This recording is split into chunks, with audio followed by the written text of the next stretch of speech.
നിങ്ങൾ ഇതുപോലെ കണ്ടു കഴിഞ്ഞാൽ നിങ്ങൾ എന്ത് പ്രതികരിക്കുമെന്ന് എനിക്കറിയത്തില്ല. പക്ഷേ എൻ്റെ അവസ്ഥ ഞാൻ പറയാമല്ലോ. എനിക്കിത് കണ്ടപ്പം സത്യം പറഞ്ഞാൽ ഭയങ്കര വിഷമം വന്നു, സങ്കടവും വന്നു, അരിശവും വന്നു, എല്ലാം വന്നു. എന്തായാലും ഒരു 3 ദിവസം മുന്നേ ഞാനതിന് വെള്ളമൊക്കെ ഒഴിച്ചു കൊടുത്ത് ഹാങ് ചെയ്ത് വെച്ച് പോയതായിരുന്നു. 3 ദിവസത്തെ മഴയ്ക്ക് ശേഷം ഇന്ന് ഞാൻ ഇറങ്ങി നോക്കുമ്പോൾ ഇലയൊന്നും കാണുന്നില്ല. എടുത്തു നോക്കുമ്പോൾ ദാ ഈ ഒരവസ്ഥ. നിങ്ങൾക്കാണെങ്കിൽ എന്ത് തോന്നും? ദാ ഇവനാണ് അതിൻ്റെ ആശാനെന്ന് എനിക്ക് ഉറപ്പായിട്ടും അറിയാം. ഞാനിനി ഇവനെ എന്ത് ചെയ്യാൻ പോകുന്നതെന്ന് നിങ്ങൾക്ക് ഊഹിച്ചെടുക്കാവുന്നുള്ളൂ.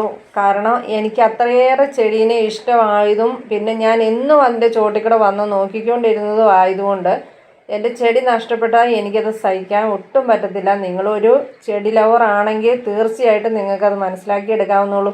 ഈ ലോകത്ത് എത്രയോ സ്ഥലങ്ങളുണ്ട്. എൻ്റെ ഈ ചെടിയുടെ മണ്ടയിൽ മാത്രം വന്ന് അവന് കയറിയിരിക്കണമെന്നുള്ളത് പറഞ്ഞു കഴിഞ്ഞാൽ അതിച്ചിരി അഹങ്കാരം തന്നെയല്ലേ? എന്തായാലും അതിനൊരു തീരുമാനം എന്തായാലും ആകണമല്ലോ. എന്തായാലും 2-3 ദിവസത്തെ മഴയുടെ ബാക്കി പത്രമാണ് കേട്ടോ. കടലാസ് റോസയുടെ ഇലയെല്ലാം പൊഴിഞ്ഞു. എന്തായാലും ഇന്നലെ ഇട്ട മെരിസ്റ്റോമയുടെ ചെടിയിൽ ഞാൻ പറഞ്ഞില്ലേ കിളിപ്പ് വന്നെന്ന്, ഒരു 10 തൈയെങ്കിലും നട്ടിട്ടാട്ടോ ഈ 2 കാണാനായത്. എന്തായാലും അത്രയേലും ആയല്ലോ. ഞാൻ മോൺസ്ട്രാ ചെടിയുടെ ഒരു 1.5 മാസം മുന്നേ ഒരു വീഡിയോ ഇട്ടിരുന്നേ. ഒരൊറ്റ ഇലയായിട്ട് ഇത് പിടിക്കുകയോ ഇല്ലയോ എന്നൊന്നും അറിയത്തില്ല. എനിക്ക് ഒരുപാട് ഇഷ്ടമായിരുന്നു ഇങ്ങനെ ഈ ഹോളുള്ള ചെടി കാണുമ്പോഴേ. എന്തായാലും ഇത്രയൊക്കെ ആയിട്ട്